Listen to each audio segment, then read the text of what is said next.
dezembro de 2020 para a palestra As Conexões Jurídicas Complexas, Dr. João Paulo Todi, sócio fundador, CEO da Todi Advogados e Grupo Todi. Bom dia, Todi. Bom dia, Carlinha. Minha amada amiga e sócia do Instituto Todi. Primeiro, Carlinha, eu quero pedir que você me acompanhe aqui à frente. Já que você é a nossa representante máxima do Instituto, eu gostaria de instituir que nos próximos, todos os nossos próximas manhãs de conhecimento, palestras ou qualquer atividade que o Instituto venha desempenhar, se possível, você participe à mesa. Aí você organiza a mesa como achar que deve, mas é importante participar. Primeiro, porque reconhecemos e agradecemos o trabalho público que você faz diariamente. Nós temos palestras de qualidade, convidados de qualidade, né, executividade de qualidade. Quero agradecer a equipe de comunicação, em nome da Graciela Todi e dos demais membros, porque essas transmissões, essas gravações, tudo ocorre graças ao trabalho deles, diário. Às vezes, a gente, eu falei muito isso ontem, numa outra reunião, e anteontem numa live, a gente não consegue enxergar o que o outro enxerga, mas temos que confiar que o outro está fazendo o seu melhor. Eu sou uma pessoa que já apanhei demais. Acho que desde que eu me entendo por gente, eu só apanhei nessa vida. Mas tive muitas conquistas. E cada forma de surra que eu tomei da vida, eu me tornei um homem, porque eu escolhi, me tornei um homem mais forte. Eu escolhi seguir em frente. Eu escolhi levantar. Mas, como qualquer ser humano, todas as vezes que a vida me deu uma surra e me botou de joelho, eu olhava para cima e dizia, muito obrigado. Muito obrigado. Porque se eu estou de joelho, foi porque eu fiz-me estar. Ou me fiz estar. E a grande questão é que 99% das complexidades das relações humanas, e falam-se muito, né, os teóricos falam que as relações humanas elas são complexas por natureza, e claro que o são. Porque se buscarmos o conceito de complexidade, vamos ter alguns prismas, dos quais 3 eu vou selecionar para trabalharmos nesta palestra, que comporá as complexidades das relações humanas. Complexidade tem como primeiro conceito obscuridade, ocultabilidade, dificuldade. Eu costumo dizer que quem trouxe esse conceito para complexidade, com toda a respeito, toda a venha necessária, possível e capaz, dentro da minha pequena concepção humana, né, de conhecimento, equivocou-se terrivelmente. Terrivelmente. Porque quando se fala em obscuridade, a gente tem que compreender que obscuridade nada mais é do que a ausência da luz. Em outras palavras, a ignorância humana. O fato de nós sermos ignorantes não significa que aquela concepção é complexa. Só demonstra que eu não conheço, eu não tenho o conhecimento necessário para versar por ela. E aí alguns teóricos vão dizer que por isso é obscuro para mim. Mas eu não posso usar um conceito que seja destinado a uma categoria, que seja destinado a um único grupo, ou que seja destinado a um único indivíduo, né? Um único indivíduo, redundância mais necessária. Porque essa complexidade, quando concebida como obscuridade, ela me traz uma vertente pejorativa que, na verdade, não se aplica a todas as relações. E se eu estou falando de conceito, o conceito ele tem que ser o quê? Pessoal, eu quero um debate, não quero uma conversa, não quero monólogo. Uma? E quando eu falo de definição, doutora Brenda, quando eu falo de definição, eu falo que tem que ser aplicada a todos. Eu não posso ter uma definição que faça uma variedade, ou que tenha uma variação, ou que adapte-se a momento, tempo e, necessariamente, geografia. Se eu falo está definido, definido é. João, a complexidade seria também o excesso... Vamos chegar lá, tá? O primeiro conceito aí. O excesso de elementos dentro do universo complexo? São as outras variáveis aí. Essa é a primeira obscuridade, por isso que eu quero afastá-la. E eu condeno, né, dentro da minha pequena concepção, qualquer vinculação específica de complexidade e obscuridade. Obscuridade e ignorância. Ignorância é desconhecer. Einstein dizia, aquilo que nós ignoramos não existe. Ponto. Olha, tem conceito mais simples que esse, do que é o escuro. Não existe. Não existe porque eu não vejo. Se eu não vejo, não existe. Não existe porque eu não sinto. Se não sinto, não existe. É diferente da gravidade. Nós sentimos ela. É diferente das ondas. Nós sentimos as ondas. Só sabemos que existem. Podemos não conhecer a sua funcionalidade, o seu mecanismo de operação, como é que funciona na sua complexidade. Porque aí vamos para o segundo conceito de complexidade que eu quero ressaltar aqui. Né? A multiplicabilidade de fatores, a pluralidade de fatores, né? A congruência somatória, sintomática e sistêmica de atos ou agentes. No direito, ele toma por empréstimo esse conceito, para dizer que as relações jurídicas complexas são aquelas relações que possuem afetação a múltiplos agentes ou atores, ou a ambos contratantes, se formos falar de contratos. Né? Mas mesmo em contratos complexos, não podemos falar em ambos, porque podemos ter outros diversos membros compondo aquela relação jurídica contratual. Né? Nós temos aqui uma relação jurídica contratual. Mesmo não tendo assinado nenhuma carta de intenção, nenhum documento formal, todos nós estivemos aqui no horário do início, todos nós, desde a equipe de comunicação, ao produzir o material e a se preparar para fazer as gravações, todos nós, membros da advocacia ou não, estivemos aqui ou estamos aqui para assistir uma palestra, assim como acontece em todos os outros. Essa é uma relação jurídica. O que vamos definir é se essa relação jurídica teria ou não teria relevância para o mundo jurídico. Mas o fato dela ter a relevância, e quando eu falo relevância é sobressair aos olhos para que a gente tenha que se debruçar na sua complexidade para trazer uma resolutividade ou uma solução, é quando eu tenho o efeito dessa relação jurídica, um ato negativo, ou pela sua omissão, negativo. Porque a gente tem desde origem omissiva ou oração ativa. E ambas podem gerar consequências positivas, e se forem positivas, se vocês, digamos, tivessem pago por essa palestra e no final estivessem satisfeitos com a palestra, relação jurídica, por atividade, por ato positivo, todos saíram satisfeitos. Mas se um único membro de todos nós que estamos aqui, por alguma razão não tivesse sido satisfeito, ele certamente geraria, por ato, uma consequência negativa. Ele iria requisitar, eventualmente, a restituição do seu recurso, iria requisitar uma indenização pelo seu tempo perdido. E aí é onde eu vou também afastar, mas não por completo, esse conceito para aplicação jurídica do meu tempo da tema que eu quero versar hoje. Porque eu não estou falando apenas de multiplicidade de atores, de agentes, né? Eu achei na web. Para de me vigiar. Mas vamos pegar por empréstimo parte disso, que é o que o direito, né, dentro dos conceitualistas, dos abstrativistas, vão dizer que toda relação humana ela é uma relação jurídica. Ela não é. Isso é uma falsa premissa. Se eu escovo meu dente, é uma relação humana. Mas ela só vai ser jurídica se por alguma razão aquela escova de dente explodir na minha mão, ou me causar algum dano. Ou seja, aquela pasta de dente, como aconteceu com a Colgate, antes de virar Sorriso, com a Sorriso, antes de virar Colgate, fez, né, dissolvendo dentes, gengivas e causando câncer, por um erro de fórmula, né, gerando uma relação jurídica. Então, as relações humanas, elas são apenas relações. São relações. Não existe nada nesse mundo que tenha a existência humana que não seja uma relação humana. Até as relações entre animais, se forem domésticos, ela advém do quê? Da relação humana. Porque relação humana é toda e qualquer relação que tem como agente quem? O homem. Se aquele animal foi domesticado e ali está, é porque houve o quê?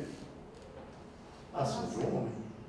Se aquele animal se solta e morde alguém na rua, responsabilidade humana. Então eu tenho um fato. Jurídica aí. Mesmo não sabendo, a gente passa em relações de forma dormente. O que são as relações dormentes? São aquelas relações que temos diariamente, ou esporadicamente, mas as temos, que por alguma razão não tem nenhuma consequência. Não há consequência. Dormi com a minha mulher hoje. Relação dormente. Nós dormimos, acordamos. Aconteceu alguma coisa? Não. Aí me vem um inglês, né, em Londres, e é processado pela esposa. Há 17 anos casado com a esposa. É processado pela esposa criminalmente. E a pedido de indenização também pecuniária, porque ela descobriu que quase ao longo do seu casamento ele estabelecia relações sexuais com ela enquanto ela dormia. Em outras palavras, ela tinha uma predisposição a uma síndrome em que a pessoa dorme de forma profunda. Ele chegava em casa no trabalho, tomava seu banho, fazia sua rotina, ela já estava dormindo e se satisfazia com ela dormindo. Um dia, ela percebeu, por uma razão física, fisiológica, que havia tido relações sexuais durante a noite. Só que ela não se recordava, porque ela estava dormindo. E ela resolveu botar uma câmera. E durante uma semana, ela filmou escondido, de forma escondida, a sua noite dormida. E percebia que o marido, ao chegar em casa, fazia suas atividades, depois deitava-se à cama e estabelecia uma relação sexual com ela. Ela dormindo estava, dormindo permanecia. Então ela juntou esses vídeos áudio vídeos, no processo, requisitando a indenização moral, porque ela não teve o uso daquele ato praticado pelo marido. Ela não usufruiu, ela não aproveitou. E o corpo sendo dela, ela tinha que ter sido, primeiro, questionada se tinha interesse, e segundo, se permitia, e terceiro, se ela teria ou não a satisfação pelo mesmo ato. Eu não vou nem entrar nessa última questão, porque é uma questão que levaria muitos de nós, homens, à judicialização processual. E algumas pessoas, ao tratarmos desse assunto, algumas mulheres falam, eu não contaria meu marido, estou lá para isso, eu brinco com ele, se me divido. Quando eu quiser usar, eu também vou usar. Mas a grande questão é a civilidade dos atos. Porque as relações humanas, elas precisam buscar civilidade, que é o único conceito que efetivamente nos amarra em sociedade. Nós só vivemos em sociedade como seres porque utilizamos a civilidade, a capacidade civilizatória dos atos. Veja, se a gente buscar os primórdios das relações humanas, a mulher era objeto. Depois ela deixa de ser objeto para ser um ser, o quê? Ser movente. Depois ela se torna de um ser movente para o ser o quê? Consciente. A partir do momento que ela e olha tudo isso que eu estou falando, é do ponto de vista do conceito jurídico, das definições das relações jurídicas. Não é o machista, não é o homem, não é a mulher, é o conceito jurídico. E no conceito jurídico, a partir do momento que a mulher passa a ter consciência, ela é detentora de quê? De direitos. Não há que falar em igualdade de direitos. Eu fico abismado quando vejo debates homéricos sobre equidade de direitos entre homens e mulheres. Porque direito existe. Ponto. Qualquer indivíduo consciente é detentor de quê? Seus direitos. Porque o direito não pode servir a quem? A um indivíduo. O direito serve apenas à coletividade. Não existe fundamento para que todos nós assinemos um pacto estatal de submissividade ou de subveniência para com a sociedade ou para com o Estado, nos subrogando dos deveres. No direito tributário é diferente. Um conjunto de atos ou omissões, ou seja, privilégios, apresentados ou concedidos a determinada categoria de pessoas, ou seja econômica, seja fisiológica, seja intelectual, seja racial, e aí esse termo racial já devia ter sido expurgada há muito tempo dos nossos códigos, porque não existem raças humanas, existe a raça humana, mas existem etnias. E dessa concepção, o princípio da igualdade diz que devo tratar pessoas desiguais de forma desigual, visando transformá-las em pessoas iguais. Então, se eu sempre faço uma ilustração da seguinte forma, mas fica bem claro. Se eu tenho uma pessoa de 1,60 m, eu tenho uma pessoa de 1,80 m, e eu tenho uma batente de 1,70 m, a pessoa de 1,60 m enxerga ou não enxerga do outro lado? Não. A de 1,80 m enxerga. Então eu pego uma caixa e coloco essa pessoa de 1,60 m em cima dessa caixa. Ela passa a enxergar o mesmo que eu enxergo. Veja, você teve um privilégio. Eu coloquei uma caixinha para te ajudar a subir, para que você pudesse enxergar o que eu enxergo. É a mesma razão de existir. A mesma razão de existir. Você não entende nada. A mesma razão de existir, por exemplo, os privilégios das mulheres gestantes.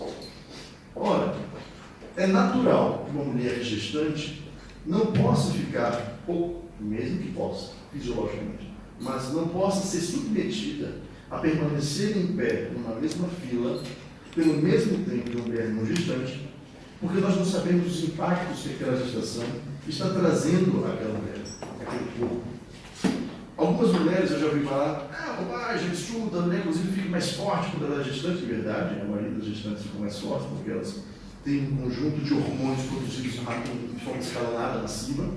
Então tudo aquilo que faz o corpo humano funcionar de uma forma regular, ele é potencializado. Mas a mulher também gestante cansa-se mais rápido.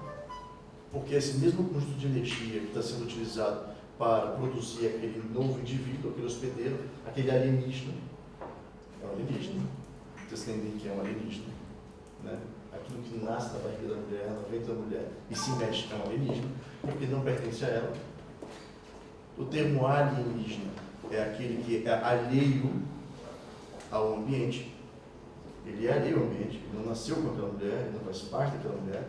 Então ele foi introduzido por um homem, por um sêmen, né? Homem ou artificialmente, humana ou artificialmente, mas fazendo com que ela tenha um sobrepeso, fazendo com que ela tenha um conjunto de outros fatores. Mas não é por isso que existe esse privilégio. O privilégio, nesse caso, existe porque a sociedade humana não consegue definir quais são as consequências que aquela gestação está causando àquele indivíduo. E se pode causar uma má formação, uma má dificuldade, com consequências distintas a esse indivíduo, e obviamente dentro da sociedade, eu passo a preponderância de direitos, visando saber se aquilo que acontece com um indivíduo é importante ou não, de forma suficiente para, ou tem relevância ou não, para que a sociedade se debruce aquele caso. E se não tivesse, não teríamos a lei, porque se não tivéssemos a lei para existir, tinha que ter a atenção dos seus respectivos governantes. Então veja, houve um movimento social originário para gerar a necessidade óbvia, né, de tê-los debruçados sobre matemática. Gestantes devem ou não devem ter privilégios sobre pessoas não gestantes, sobre mulheres não gestantes. Mas o que tem a ver com a relação jurídica complexa? É o terceiro prisma, que é esse que eu gostaria de dar mais ênfase. A relação jurídica complexa, ao meu ver, não é apenas ter múltiplos agentes. Eu posso não ter múltiplos agentes. Eu posso ter uma relação jurídica complexa comigo mesmo. Como? Alguém poderia quer chutar? Imagina? Já pensou sobre?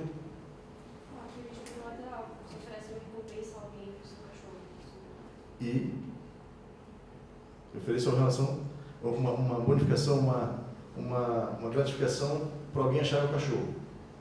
Eu estou me obrigando a isso, não estou? E o que traz isso? O que faz com que isso seja complexo? Porque é essa linha, segue ela. Quantidade de atos. Não, quantidade de atos. Estabelece uma obrigação com você mesmo. Aí a pergunta é, mais do que isso, a complexidade está, aí sim, lembra que eu falei que a gente ia afastar o fator obscuridade? Mas um fator obscuridade, para o conceito de relação jurídica complexa, não se aplica. Mas as suas consequências sim. Grande parte das relações jurídicas complexas unilaterais, aquelas que são impostas assim mesmo por mim, né, a mim mesmo por mim, como vou estudar para passar no concurso público durante 6 meses. Eu não me impus esse sacrifício? Me impus, não impus? Digamos que eu comprove diariamente, eu me grave estudando diariamente para aquele concurso. Eu me registre todas as rejeições, todas as recusas, todas as negativas para sair, para me divertir, para estar com minha mulher, todos os meus sacrifícios. Eu registro, seja por carta, seja por vídeo, seja por áudio, seja por mensagem no WhatsApp, dizendo, não, pessoal, não vou sair hoje, não, pessoal, estou estudando, não, pessoal, vou estudar. Durante 7 meses eu estudo para o concurso da Polícia Federal, e aí chega no dia do concurso da Polícia Federal e ele é cancelado. O Estado me obrigou a estudar? Não. Ele criou uma expectativa? Sim. Eu me impus, dentro dessa premissa de expectativa, a um conjunto de sacrifícios? Sim. A relação humana, nesse caso, ela não foi unilateral, mas ela é complexa. Por quê? Ela é complexa ou ela é simples? A resposta de advogado não serve. Depende do cacete. A expectativa que você cria em cima da situação é subjetiva de cada um. Você não cria expectativa. Você não está criando expectativa. Existe uma publicação oficial dizendo que o concurso vai existir. Ponto. Não existe expectativa. Não é algo que pode ou não ocorrer. Foi dito, foi definido, vai ocorrer. Agora, não ocorreu. Mas estava claro que iria ocorrer. Eu não cria expectativa nenhuma. A minha expectativa, no máximo, era se eu vou passar ou não, se eu vou lograr êxito ou não. Isso é uma expectativa. Só que isso não importa para o Estado. Importa é que eu me sacrifiquei e me preparei, devido a esse sacrifício, para estar naquele dia preenchendo a prova. Eu não sei se eu passaria ou não. Eu posso não ter passado, eu poderia não passar. Mas a grande questão é, o Estado tem ou não tem o dever de indenizar-me, porque eu me coloquei, eu me comprometi comigo mesmo, mas primordialmente me comprometi com quem? Com o próprio Estado. Com o próprio Estado. Eu me comprometi com o próprio Estado em estar naquele dia, naquela hora, realizando aquela prova. Só que por culpa exclusiva do Estado, essa prova não aconteceu. Eu tenho ou não tenho o direito de me indenizar moralmente por isso? Agora, por que eu estou falando isso? Pega esse caso, vamos cristalizar aqui assim. Vamos para o segundo caso. Eu conheço Maria Fernanda, começo uma relação emocional com ela, emotiva, né? Começamos a namorar. 8 anos depois, continuamos namorando. Aí ela vira para mim e diz, você não vai casar comigo, não? E eu digo para ela, não sei, eu estou preparado ainda, não me defini. Ela diz, ah, é? Eu falei, é. Aí ela vai ao Estado e judicializa uma ação contra a minha pessoa, dizendo para o Estado o seguinte, eu, quando começo uma relação de namoro, eu não penso em ficar eternamente namorando. Eu tenho uma crença, e aí continua no mundo da expectativa, de que? Não de casar, de aprofundar a relação, de que há uma evolução. As relações humanas imprescindem de evolução. Não há relação humana que não vise alguma evolução, seja por aprofundamento, seja por melhoramento, seja alguma consequência de avanço. Avançar, né? Andar, movimento é vida. E ela diz para o Estado o seguinte, eu quero ser indenizado. Primeiro, eu quero que ele me defina se vai casar ou não vai casar comigo. Segundo, se não vai casar, me indenize. Indenize por quê? Porque quando eu me estabeleci em relacionamento com ele, tudo que ele sempre fez foi induzindo-me a casar, a ter uma evolução, de que seríamos mais do que um namoro. E se a gente ficasse noivo? Mais do que um noivado. E, pasma, o Estado concedeu. O Estado concedeu uma indenização a esta mulher. Porque ele disse, ela provou, em conversas redigidas, em mensagens, que ele disse que não estava preparado para casar porque ele queria evoluir financeiramente, porque queria evoluir profissionalmente. não pretendia casar. E o Estado concedeu. E a concepção de estelionato emocional, ela começou a tomar muito corpo e força no Brasil. Pegando dois conceitos que não pertencem ao mundo jurídico.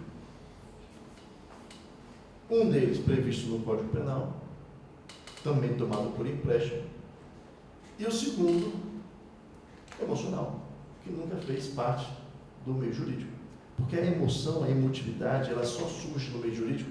Na década de 60, no Código Processual Civil de 60, era previsto apenas para uma coisa, quando do divórcio.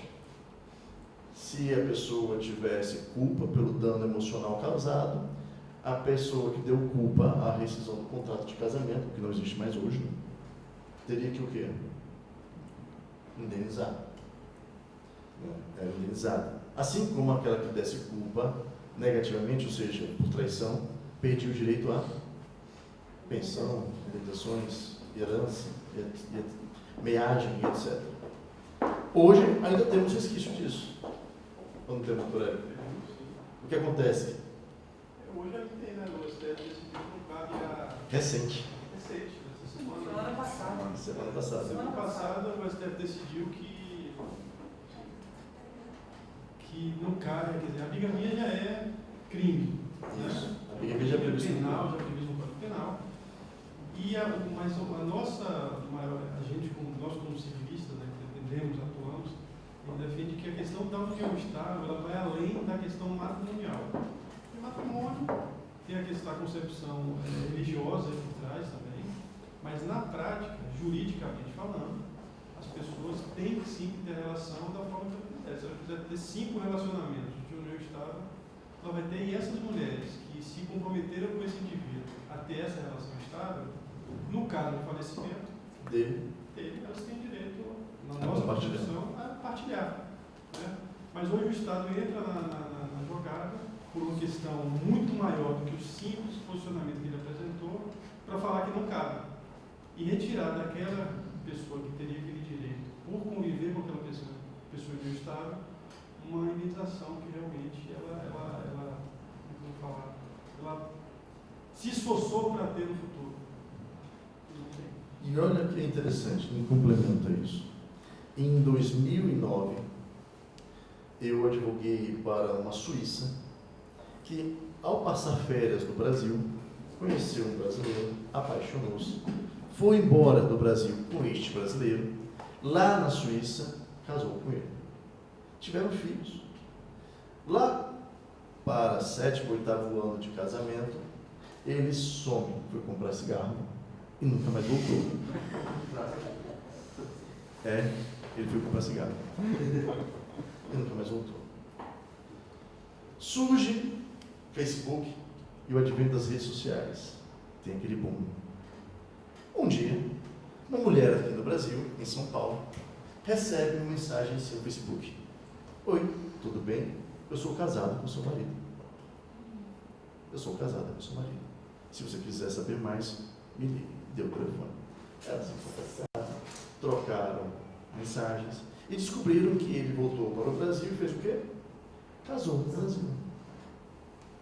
10 anos depois, casado, outros 2 filhos no Brasil, elas se encontram.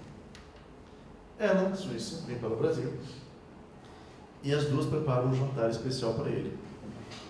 Ele chega do trabalho e as duas estão sentadas à mesa para o jantar especial. Essa parte acho que elas não tiveram essa sagacidade. Mas ofereceram um jantar para ele. A mulher dele, brasileira, disse a ele que ele ia ter o melhor, o mais imemorável jantar da vida dele. E ela, as duas estavam lá aguardando. Eu não estava lá, eu queria muito estar lá para ver a feição dele no momento que ele adentra a sala da casa e dá de cara com as duas sentadas à mesa. Eu não sei como ele teve um ataque cardíaco. Porque assim, a melhor solução seria se ele tivesse tido um ataque cardíaco. Não precisa morrer, mas ataque cardíaco, porque era a forma dele escapar daquilo ali. E ir para o hospital e entrar em coma e ficar ali, sei lá, hibernando pelos próximos 10 anos também, até que alguém esqueça que isso aconteceu. Bom, a brincadeira à parte é que elas deram o troco nele, botaram ele para fora da casa, e as duas entraram com o divórcio. A Suíça me contratou, a brasileira tinha um novo escritório. A Suíça me contratou dizendo, eu tenho que ter o direito, eu fui casado com ele, mas eu ainda sou casado com ele. Eu não fui, eu sou casado com ele. Embora meu matrimônio não tenha sido convalidado no Brasil, eu sou casado com ele. A minha tese é, claro, porque se você tem terceiro de boa-fé, e ela era terceira de boa-fé, o matrimônio nunca foi desfeito, a convalidação seria apenas um requisito formal. Sendo que, como requisito, pode ser o quê? Afastado. Só que, na época, a jurisprudência passiva era de que não poderia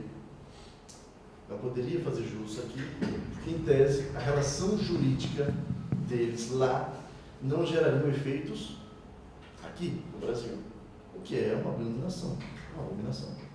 Seria uma permissividade para que eu casasse com uma mulher em cada país.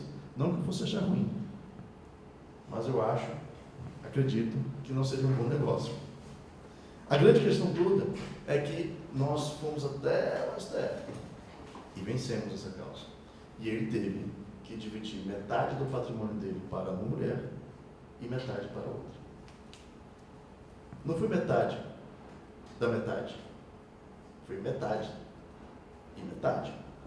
Sobrou o que para ele? Nada. E os advogados deles alegavam todo tipo de enriquecimento ilícito, fraude, empobrecimento constitucional indevido, cara, um monte de coisa.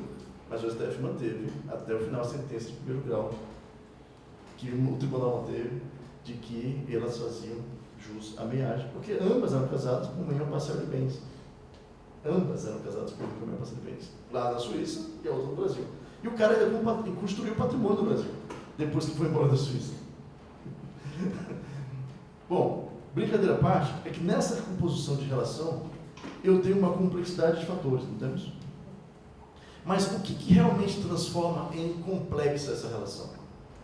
São os múltiplos agentes envolvidos? São os múltiplos fatores a serem avaliados? É a dificuldade de resolução do caso? O que realmente transforma uma relação humana em complexa? A quantidade de fatores envolvidos, e aí você tem que analisar cada fator, né, cada elemento. Mas eu posso analisar os fatores e elementos que eu não conheço?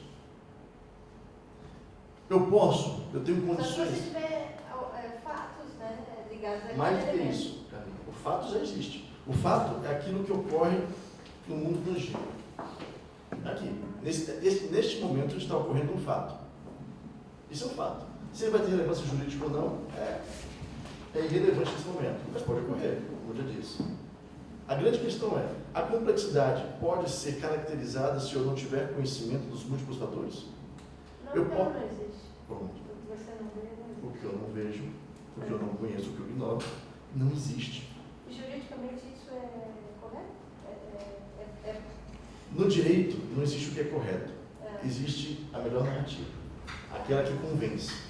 A narrativa que Porque a convence. justiça é cega. A justiça é retardada. Ela não é cega.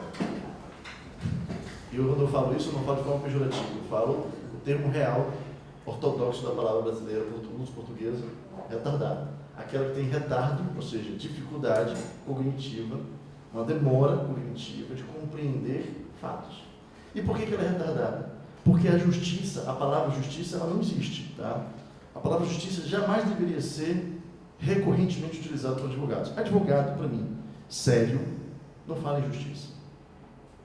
Ele ignora a terminologia, o conceito de justiça. Por quê? É justo para você se você ganhar uma ação contra mim? Mas não vai ser justo para mim para você ganhar. A justiça, o conceito de justiça, ela vem de moralidade. E a moral, ao entrar no direito, o direito morre.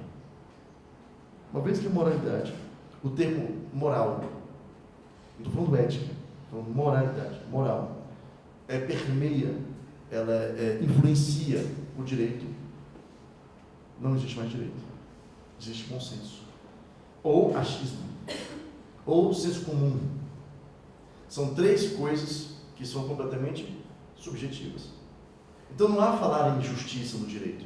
O direito se fosse sério e não retardado, ele abominaria o termo justiça. Eu jamais chamaria aquela estátua de justiça. Eu jamais traria a deusa romana como justiça. Eu jamais utilizaria Atena como justiça, na deusa grega. Porque eu quero justiça ou eu quero a aplicação da lei? Ora, eu quando jogo um jogo, eu quero saber primeiro as regras desse jogo. Depois que eu conheço as regras do jogo, eu tenho a capacidade humana de decidir se quero jogá-lo ou não. Porque se eu observar naquelas regras do jogo, eu vou estar em desvantagem por ausência de habilidade, ausência de um privilégio, ausência de algum outro fator que me permita estar em igualdade com os demais jogadores, eu vou jogar? Não vou jogar. Me recuso, vou embora. É como um cara que quer jogar pôquer apostando na sorte. Cara, se você quer apostar na sorte, não jogue pôquer. Não jogue blackjack. Não jogue nenhum outro jogo.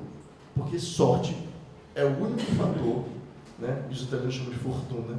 Olha como é que funciona, interessante a composição. Sorte é fortuna. O Brasil, né, a língua portuguesa, faz uma conversão muito pequena ao que significa sorte. Sorte é fortuna. Não existe má sorte, como muitas vezes as pessoas mencionam. Pela sorte, o cara faleceu, o cara morreu. Pela sorte, pela má sorte o caralho.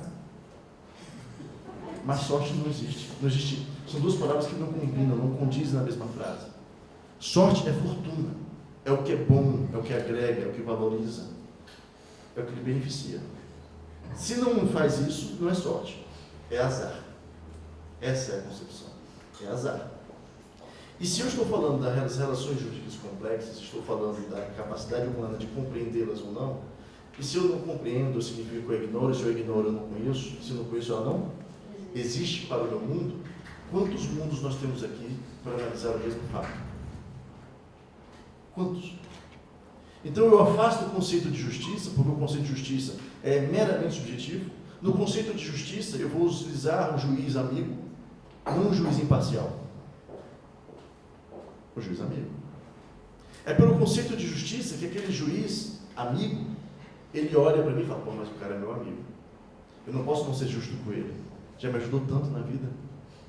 Sabe, minha filha, quando ela teve câncer, foi esse empresário que botou dinheiro no meu bolso para poder pagar o tratamento. É justo com ele agora, nessa causa de 100 milhões, eu dizer para ele que ele não tem direito? Não é justo. Eu tenho que ser justo com ele. E aí começa o ser humano a construir um conjunto de retóricas para justificar um ato injustificável, a aplicação da justiça. O Barbosa disse o quê? Quando a lei for abusiva, procure o quê? A justiça. Com todo respeito a ele, que foi um grande jurista, um papa para nós, é a mesma coisa. Porque a lei abusiva, vamos pensar numa lei sim, uma lei abusiva. Mas o procurador-geral trabalhava, não fechou, a procuradoria não fechou, os tribunais não foram fechados. Aliás, os tribunais, inclusive o STF, foram os que mais foram utilizados para fortalecer o ensino. O mesmo tribunal, em grande parte, o mesmo tribunal, não em grande parte, mas em alguma parte, em alguma fração, que hoje diz que a pessoa não tem direito a gozar do patrimônio do qual fez parte em vida, compondo aquela relação da qual eu, ator, agente principal, disse que era válida. Quem é o tribunal para dizer à minha mulher que ela não tem o direito, se eu estou dizendo que ela é minha mulher? E quem é o tribunal para dizer que a minha amante, aquela que também permaneci, e se eu a tornei minha amante, eu estou tornando-a relevante, importante para mim, não teria o mesmo direito? O fato de eu ter uma lei que diz matrimônio existe para que a composição do matrimônio, esses são os requisitos, eu vou lá e caso que compõe o matrimônio, é a mesma lei que ignora ou não ignora completamente qualquer outra relação? Porque se fizermos uma análise sistêmica, o brasileiro tem que compreender, o advogado brasileiro tem que compreender que o sistema jurídico é um sistema, nós temos que compor que, se eu tenho um matrimônio e sou impedido de contrair 2 ou mais, Significa que a lei ignora por completo o quê? A existência de outras relações. Aí é onde eu chamo a justiça, o direito de retardado. O direito advém de onde? E as leis vêm de onde? Das relações humanas? Do quê? Das relações humanas? Das relações humanas. Mas o que precisa acontecer para as relações humanas serem reguladas pelas leis no Brasil? Que é contrário do direito consuetudinário. Completamente diferente do direito anglo-saxão. O que precisa? Um ato Não. Quê? Subjetividade do poder legislativo. O ato do poder legislativo, que segundo o nosso pacto federativo, possui legitimidade para compor leis.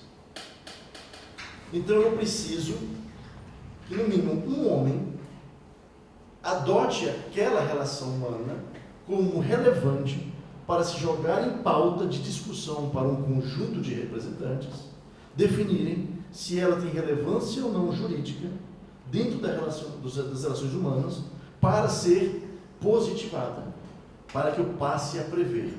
Mas aí cabe um papel muito importante no sistema de check and balance que os tribunais deveriam utilizar, ou deveriam se valer, primordialmente o STF e o STJ e o TST, que era o quê? Dizer, olha, parlamento, eu tenho aqui 70, 80, 50 mil casos discutindo no país inteiro se a mulher amante, se o homem amante tem ou não tem direito equânime, não igual, mas equânime, com a que contraiu o matrimônio, com a oficial, entre aspas. É o caso do Liberato.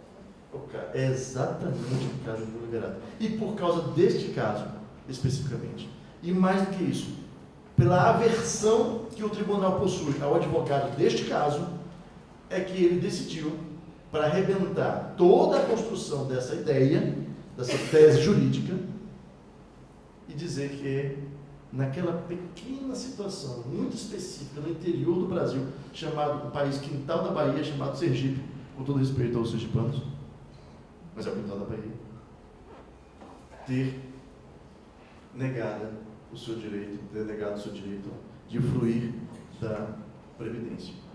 Ou seja, olha como é perniciosa a justiça. Por isso eu abomino a justiça. Perniciosa por quê? Porque dentro da concepção de justiça, eu inverto prismas. Ora, eu não vejo preto. Todos nós não vemos preto. Mas eu vejo azul. O daltônico vê o que no lugar do azul? Verde. Ora, eu vou dizer para ele que ele não vê o que ele vê? Nós somos o que vemos. Nós somos o que ouvimos. Nós somos o que sentimos. Não posso eu dizer para ele que está errado. E se ele virar para mim e disser, errado é você. Eu posso ser minoria, mas porque eu sou uma versão melhorada. Evolutiva. É como a concepção do raciocínio daqueles que possuem autismo, né? Síndrome de Asperger. Níveis de autismo. Eu vou dizer para um autista que ele é quem está errado, que ele é quem não tem inteligência, que ele que não tem capacidade cognitiva normal, e aí a gente começa a entrar em concepções de normalidade, causando mais complexidade nas relações humanas. Sabe aquele verbete, aquela regra do quem tem um olho em terra de cego é rei? Não. Quem tem um olho em terra de cego é louco. E a probabilidade do que vai acontecer com esse cara que tem um olho é ter seu olho arrancado. Para ficar exatamente igual aos outros. Porque ele é o doido. Os outros não. Então, quem tem o síndrome de Asperger é quem tem síndrome?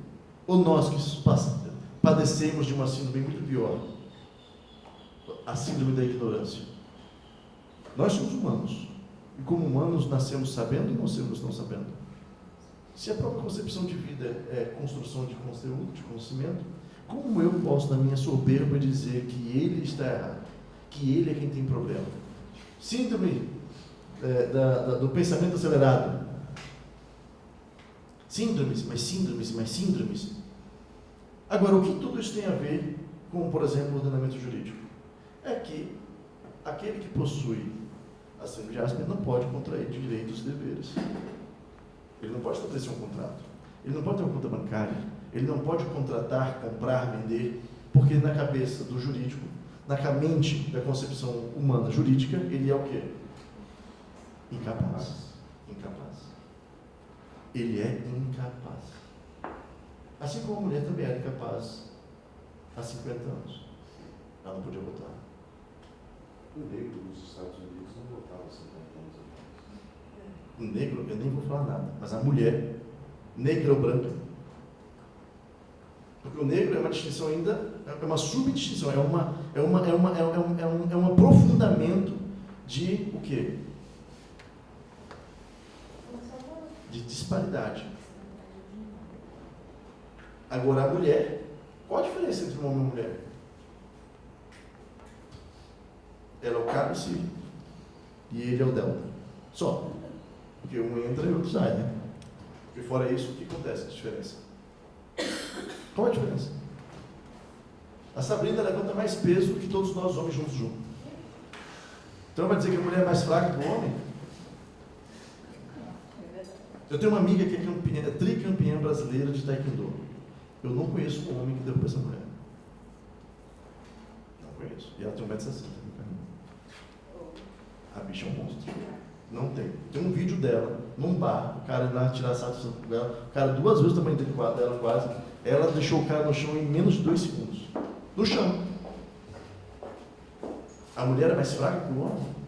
A capacidade de resistência à dor da mulher é muito maior do que do homem. O homem pode até comportar, aguentar maior intensidade de dor, mas por muito menos tempo. A mulher, ela consegue elastificar isso. Não é à toa que o homem não para, meu filho. Quem para é a mulher. Se o homem parisse, não é o terceiro humano do mundo, tá? Se o homem parisse, eu tenho certeza. Porque eu, quando fico doente, sabe, que eu estou quase morrendo, assim, é porque eu estou com gripe. Eu estou lá em cama, oh, meu Deus, eu estou morrendo, ai meu Deus. A mulher não, está lá toda arrebentada e está andando. Acabou de parir um monstro e no mesmo dia está andando. O homem ia levar, acho que 10 meses, um ano, mais um ano para poder se recuperar. É porque ele só poderia ter o filho se ele não pudesse arrancar da barriga, porque o homem é capaz de arrancar a própria barriga para não ter filho. Mas isso porque o homem não foi feito dessa forma. Só que não foi feito dessa forma pela naturalidade que os corpos foram construídos. Naturalidade que os corpos foram construídos. Mas fora essas distinções biológicas, estritamente biológicas, não há nenhuma razão de distinção entre homens e mulheres. Então, quando se fala em fazer paridade com todo respeito ao BDF, com todo respeito ao B Federal, que defendeu e conquistou, né? E quando eu falo conquistou, não é no sentido positivo da palavra, conquistou o dever das chapas terem 50% de mulher, 50% de homem. Essa é uma artificialidade sobre algo não natural. Quer dizer, então, que agora, porque se eu me permito, olha só como é complicado o avanço de concepções deturpadas de civilidade. Se eu tenho que reconhecer que eu preciso impor que homens e mulheres sejam tratados de forma igual, significa que, antes disso, o que está errado? O que está errado, pessoal? O que está fora do comum, do dever? Consenso. É o bom senso. Significa que a maior parte das pessoas entendem que a mulher não é um ser igual ao homem. E eu, se eu fosse mulher, teria vergonha. Assim como se eu fosse negro, teria vergonha. E não usufruiria de cotas. Porque eu não quero entrar porque eu sou obrigada a estar lá. Eu quero estar lá pelo meu mérito de estar lá. E há mais de 10 anos, a nossa presidente, Estefânia Viveiros, foi presidente da OBDF. Foi com quem eu tive a grata satisfação, a honra, o aprendizado e uma grande amiga hoje de receber a minha carteira da ordem. Então eu pergunto, alguém disse para a Estefânia, há 15 anos atrás, na verdade, que ela precisava de cota para ser presidente da OBDF? Não, cara. Ela já era doutora em Direito Processual Civil, já tinha 3 obras publicadas, já era uma advogada renomada, dona de uma das bancas mais pujantes. Então eu pergunto, precisamos definir que somos iguais? Precisamos ficar relevando, porque para mim é como se fosse uma chancela de que não somos. Tanto não somos iguais, que eu preciso dizer e tratar de forma desigual pessoas desiguais, para supostamente criar uma igualdade. Porque não é esse o princípio da igualdade? Então eu estou dizendo para as mulheres, tá bom, você não é igual a mim, homem. Eu sou melhor, sou mais inteligente, sou mais profissional, sou mais guerreiro, sou mais capaz. Você é uma sub-raça. Porque eu não posso nem falar que é uma etnia. E é muito pior, é uma sub-raça. Por isso, eu vou ser benevolente. E vou colocar você em pé de igualdade comigo. Para que a chapa exista, tem que ter no mínimo 50% de mulher. Cara, eu, se fosse as mulheres, pior, como uma das mulheres que cabeçou essa merda toda, eu, sendo mulher, faria um movimento contrário, absurdo. Eu não quero estar lá porque eu sou obrigada a estar lá. Porque, na verdade, não porque eu sou obrigada a estar lá. Porque eles são obrigados a me manter lá. Eles são obrigados a me manter lá. Eu quero estar no lugar onde eu sou bem quisto pelas minhas conquistas. Eu não quero ser uma subclasse. Eu não quero que as pessoas me olhem e falem, porra, está na cota. Está na cota. Está na cota. Cara, mulheres, homens, negros, brancos, mamelucos, índios, sei lá, tem o mesmo cérebro que o meu. O mesmo corpo fisiológico que o meu. Não faz sentido nenhum eu defini-los como diferentes. Aí vão entrar concepções, e eu sempre falo, vamos tomar muito cuidado com as hermenêuticas, né? Com as construções de raciocínios conceituais deturpados para tratar de uma solução que parece elegante, mas para mim é avultante. Joaquim Barbosa não estudou em escola pública por Harry Potter, não existia cotas. Joaquim Barbosa, pobre. Joaquim Barbosa, negro. Joaquim Barbosa, filho de empregada doméstica, nascido em favela. Joaquim Barbosa, presidente do STF. Ninguém colocou ele lá. Estudou no IB. Com mérito, não existia cotas. E ele chegou ao cargo mais importante do país, mais do que do presidente da República, na meu ver. Porque é ele que tem a caneta de dizer para o presidente que ele não pode fazer. Então, o cargo, a função mais importante do país é a presidência do Supremo Tribunal Federal. E ele lá chegou sem cotas, sem igualdades, né, as supostas igualdades, e por próprio mérito. Então, como dizer que não é mérito? Aí ele vai dizer, as pessoas podem dizer, mas foi muito mais difícil, Todd. Quantos Joaquim Barbosa nós temos? Não temos mais Joaquim Barbosa. Porque ao invés das pessoas olharem ele e dizer, porra, se ele está lá, se eu posso, se ele está lá, eu também posso. Elas falam, ai, mas foi tão difícil. Ai, mas é tão difícil. Machado de Assis negro. E naquela época, eu não estou falando de agora, com o nosso raciocínio, não, com a nossa inteligência. Estou falando daquela época, negro. E eu quero dizer e ressaltar isso porque nas relações complexas, nas relações jurídicas complexas, elas só são complexas quando eu coloco o que envolvendo elas?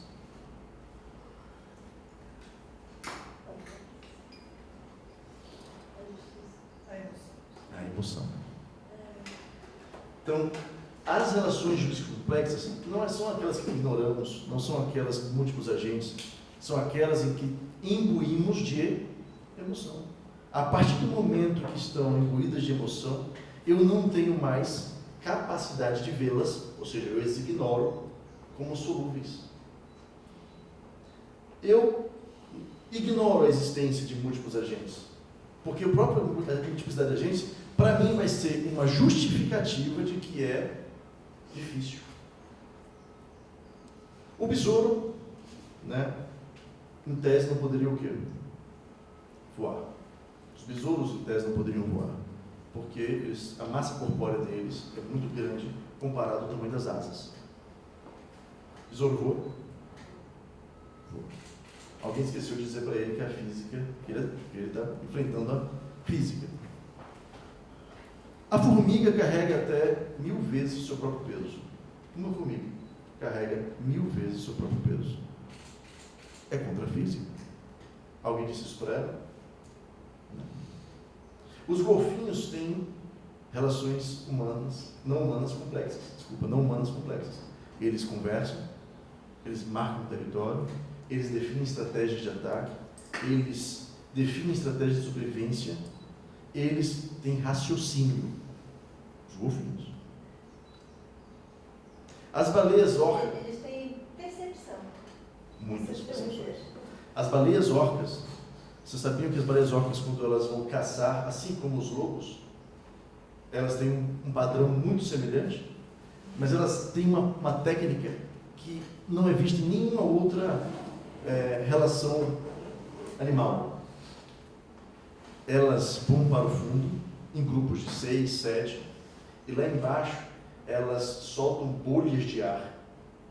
Então elas vão lá para cima, respiram, descem, embaixo do cardume, de onde a sua presa, focas o cardume, e soltam bolhas de ar. Aí vem aquele mundo de bolhas de ar, desestabiliza o quê? O cardume. Porque os cardumes, eles se mantêm cardumes porque a vibração de um peixe informa o outro qual é o movimento que eles vão tomar, mesmo sem saber para onde eles vão. Então começa lá a movimentação das ondas e eles vão seguindo. Quando elas soltam essas bolhas, separam. E elas sobem e pegam. Assim como as lontras, né? Elas fazem muito com as lontras, né? Para poder caçá-las. O urso polar, ele nada até 40 metros de profundidade, no mar gélido, para buscar sua presa. É para falar, puro instintivo. É isso? Puro instintivo?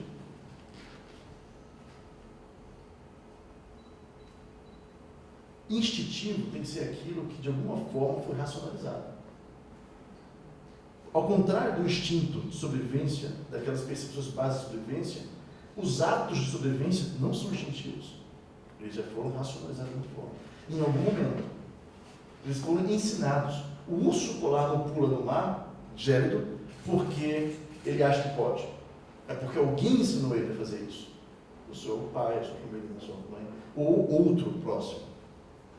Mas quem fez o primeiro? As relações jurídicas complexas são aquelas que são dotadas de emoção. A partir do momento que elas são dotadas de emoção, você afasta a aplicabilidade da lei. A lei é o que menos importa. Passa a importar apenas as concepções culturais, experimentais e cognitivas dos agentes. O Dr. Carlos, quando vai fazer uma defesa de um cliente, né, na seara penal, ele sempre começa de um ponto de vista. O nosso cliente não fez o quê? Nada de errado. Ele é inocente. Se eu, como agente jurídico, não partir do pressuposto que o cliente dele não fez nada de errado, a própria concepção de defesa dele fica o quê? Automaticamente prejudicada. Completamente prejudicada. Porque a convicção tem que ser formada. Eu não estou dizendo que o Dr. Carlos vai ignorar todos os contra-argumentos. Não estou dizendo de forma nenhuma que ele vai afastar os contra-argumentos. Pelo contrário, ele vai até fortalecer os contra-argumentos numa retórica, na capacidade que ele tem de autodiscussão, para compreender se os argumentos que estão sendo imputados ou sendo utilizados para justificar as imputações ao cliente são ou não são suficientes. Ou seja, se tem ou não tem o condão de levantar dúvida. Não é só certeza, é dúvida. Porque hoje, ao contrário do que os princípios penais determinam, que em dúbio pro réu, na dúvida, você tem que absolver. Como é que eu vou condenar uma pessoa pelo que eu acho que ele fez? Ao contrário disso, hoje ele se aplica em dúbio pro societário. graças ao Augusto Barbosa, precursor dessa teoria. Em dúvida para você está, eu prendo o indivíduo. Quem é mais preso, branco ou negro? Não. Olha só como eu acabei de ferrar a sociedade, no machismo. Acabei de detonar a sociedade na emoção. Achei que estava fazendo coisa boa, mas arrebentei todo o sistema. E eu vou dar um exemplo ainda mais poderoso. Sabe quem começou o levante? Olha como é que isso é incrível. De onde partiu o levante de que a condenação em segundo grau era suficiente, bastava, é bastante suficiente para prender, para fazer cumprir a pena? Quem que trouxe isso? Dr. Carlos sabe. Sim, mas a história é comprida. É, história cumprida. Até 88, a percepção era que os recursos criminais, que não tinham efeito suspensivo, poderiam ter a execução do título condenatório tal qual fosse um título civil. Só que dificilmente um desembargador descia para o degrau de um juiz do degrau que decreta a prisão. Não sabendo que iria, porventura, ser promovido um recurso posteriormente, o desembargador não decretava a prisão para fins de execução provisória da pena. Em alguns casos eu digo assim, até por culpa dos advogados que funcionavam como assistente de acusação, ou às vezes casos muito polêmicos, se buscava a execução antecipada do título. E quando se chegava ao Supremo, você vai falar, o recurso não tem efeito suspensivo, execute. Não tem legalidade alguma. Contudo, aí vem o Eros Grau, que era um advogado, não era um homem público, não exercia função pública, era professor catedrático da UFRGS. Ele falou, não, está errado. A leitura constitucional da prisão deve ser feita de que forma? Havendo o trânsito de julgado do título prisional, aí sim é que se inicia, se não for a execução definitiva da pena. Viveu essa leitura mais consonante, né? A Constituição por poucos anos, 5 anos. Saudoso Teoriza Braz veio, alterou isso. Viveu essa percepção novamente da execução provisória por alguns anos e recentemente o Supremo Swing Votes trouxe à tona novamente a percepção constitucional da não execução. Estabelecendo a constitucionalidade. Essa teoria foi aquele juiz que faleceu na queda do avião. Que era do avião, O grande ponto que eu quero saltar nessa história, e Carlos, muito obrigado pela demonstração do que estamos falando aqui, é que nós tínhamos uma concepção e era inaplicada por uma simples informalidade jurídica. Pela informalidade jurídica. O desembargador não descia ao grau de execução, que é o grau de distância inicial, ou seja, ele não se colocava naquela posição, achava que ele não precisava fazer isso, seguia o baile. Ou seja, não é porque não existia a lei. Não existia o quê? Ou não existia a concepção, o entendimento. Existia tanto a lei quanto o entendimento. O que não existia? A aplicação. A vontade. Não havia vontade. A vontade de fazê-lo. Então, por omissividade, se estabeleceu um entendimento. Depois, houve uma mudança. Passou-se a aplicar. E depois, voltou a não aplicar. Tudo embasado na mesma lei. Tudo consoante a Constituição Federal. E tudo beneficiando segmentos.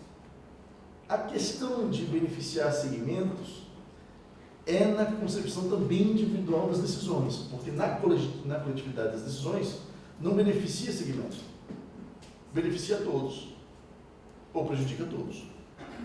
Na concepção da coletividade das ações jurídicas, beneficia todos, ou prejudica todos. Aí quando se vai na individualidade das tomadas de decisão, naqueles casos específicos de cada ministro, de cada julgador, aí sim, haveria sua prevaricação para beneficiar a quem interessasse.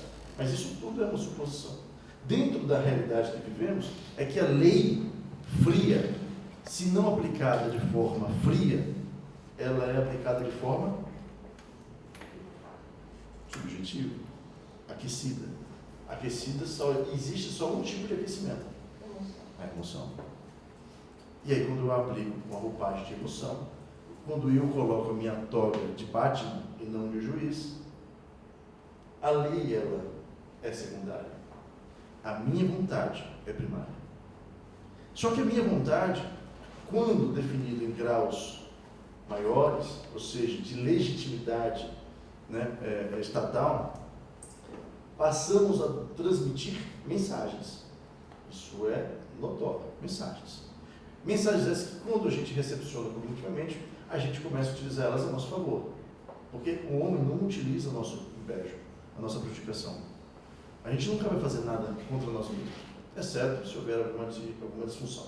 Mas dentro da realidade natural, humana, nós vamos sempre nos beneficiar daquela situação. É igual quando você passa numa autoestrada, o caminhão tomba e tem um monte de cerveja e as pessoas pegam a cerveja. Ninguém foi lá socorrer o motorista. Foram socorrer o quê? Segundo Carlos, nós foram socorrer a cerveja. Eles não foram roubar a cerveja. Não foram tomar a cerveja. Eles estão socorrendo para que elas não estraguem. Essa é a missão penal de um advogado penalista. Entretanto, buscar aquelas coisas achadas e levar a autoridade competente para dizer, olha, se ninguém reclamar. fica ali. Certamente.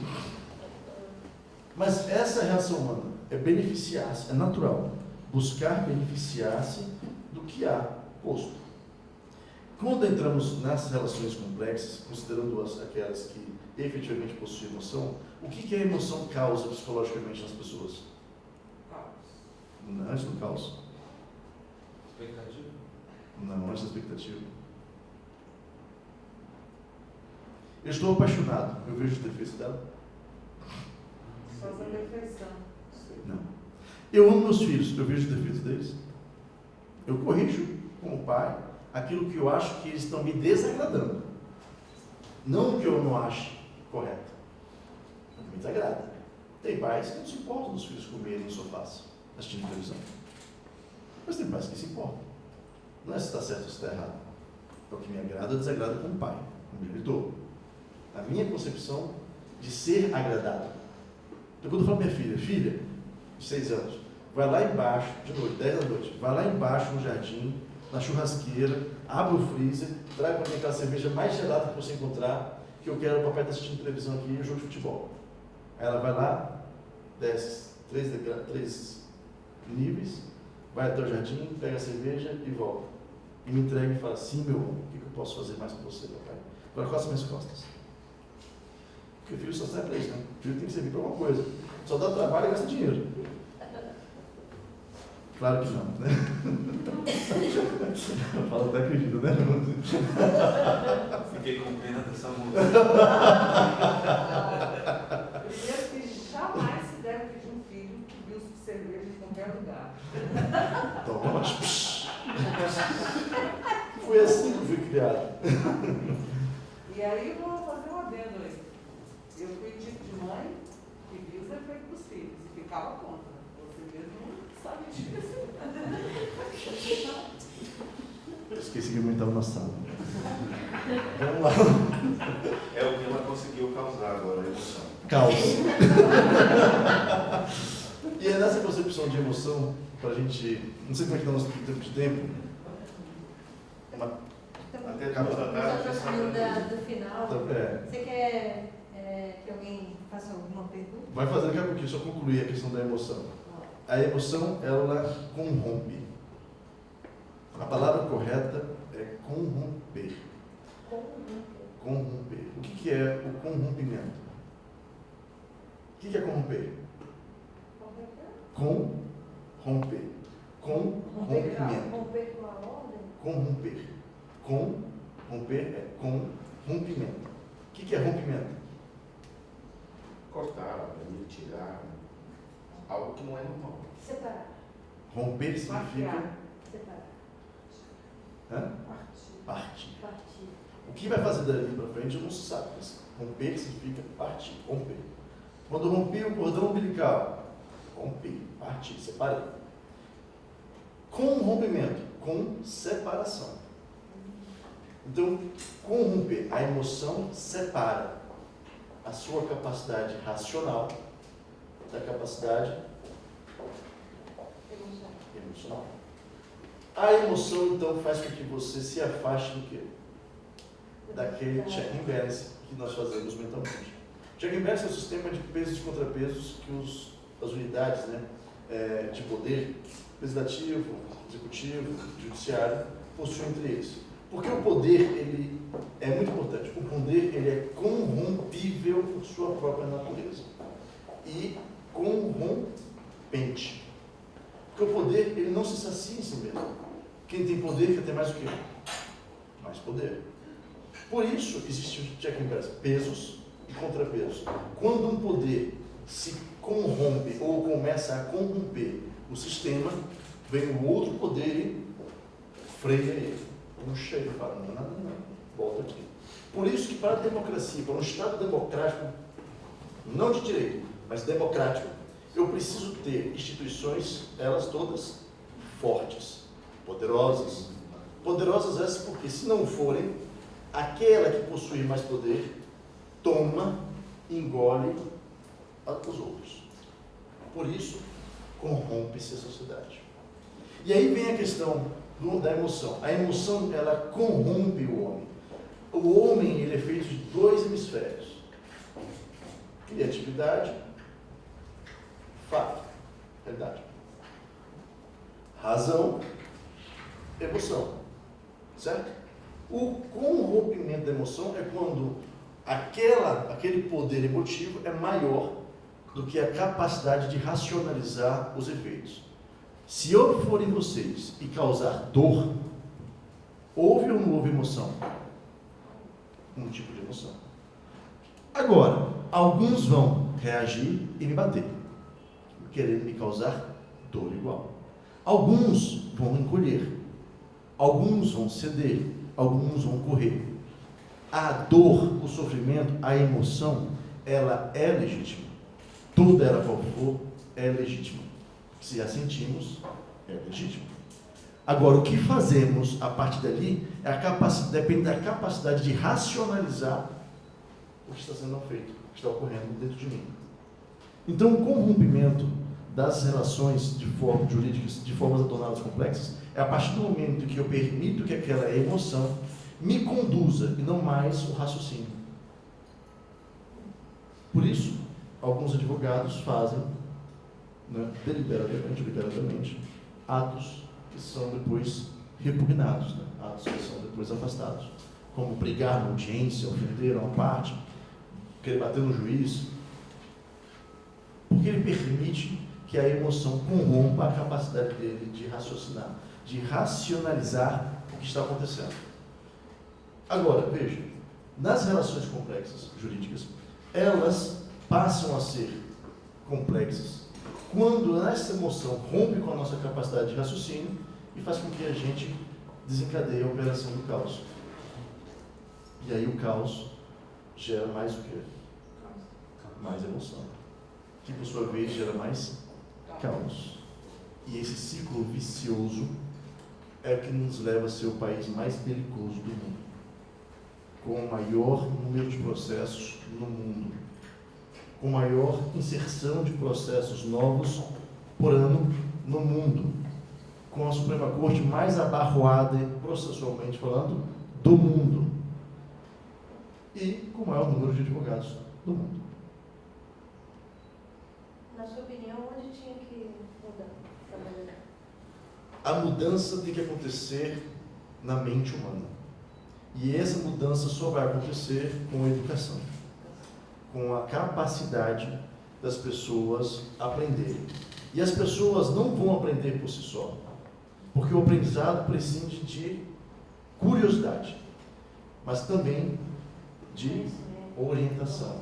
E a orientação só pode vir de quem detém conhecimento. Então, se eu não tiver pessoas numa estrutura que foque no conhecimento, que foque na civilização dos seus cidadãos, nós vamos ter sempre essa justiça falaciosa, essa justiça maléfica, essa justiça perniciosa, esta mera justiça, e não a aplicação sistêmica da lei. não um ordenamento jurídico de leis. Por isso, as relações complexas nos servem para mostrar apenas que nosso problema não é lei, nosso problema não é processo, nosso problema não é tribunal. O nosso problema está na nossa própria cultura. E a quem serve um país de pessoas sem cultura? Eu nunca vou querer que um boi olhe para mim, os meus bois, olhem para mim e falem assim, porra, esse cara vai me comer. No dia que ele entender que eu vou comer ele, o que ele faz? Ele me desce o chifrado. Ele vai querer destruir o que está à sua frente. E é isso o que o nosso Estado não quer que vejamos. Não quer que seja, eles querem que continuemos bois, pastando, olhando para baixo. Quando estivermos olhando para baixo, a gente não vê a verdade. Mas no momento que essa sociedade acordar e entender que se não for pela educação, se não for pelo ensino, se não for pela civilidade, não existe outro caminho, né? Parmênides falava, a evolução humana como espécie depende da sua civilidade. Por isso os romanos eram romanos e todo o resto eram bárbaros. Romanos eram romanos. Todas as outras civilizações eram bárbaras, porque elas não tinham o mesmo grau de civilidade que os romanos possuíam, na concepção romana naquela época, obviamente. Mas, de fato, se você parar para pensar, enquanto Roma era Roma, em toda a sua complexidade civilizatória, as maiores civilizações fora ela eram tribais. Mas Roma sucumbiu por quê? Foi corrompido. Foi corrompido. O seu poder a corrompeu. Não podemos deixar. Aí eu quero deixar vocês livres agora para perguntar, e sempre lembrando que eu não vim aqui para dar aula de nada, nem palestrar nada, eu vim aqui só provocar vocês a pensamentos. Porque cada mundo que vocês têm aí vai agregar o mundo do outro que está do lado. Obrigado. Alguma pergunta?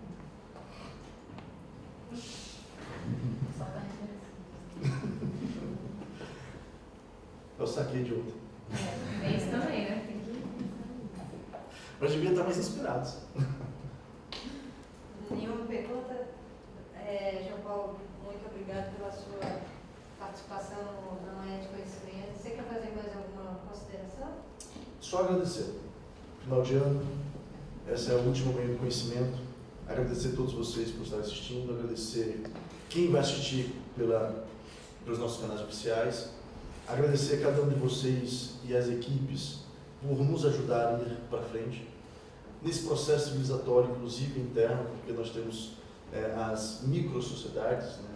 As monossociedades, as sociedades celulares. Essa aqui é uma sociedade celular, é uma micro-sociedade. Vivemos aqui e convivemos uns com os outros com culturas, conhecimento, distinções completamente díspares, mas sabendo respeitar e enaltecer o que o outro possui de melhor, mas também sabendo respeitar e reconhecer o que o outro possui de pior, porque é no pior que a gente pode aprender, que a gente pode evoluir. Então, com a humildade necessária, nos ensinem, continuem nos ensinando e nos enaltecendo com os ensinamentos que vocês nos passam. Hoje, amanhã e espero que sempre. Um beijo para vocês.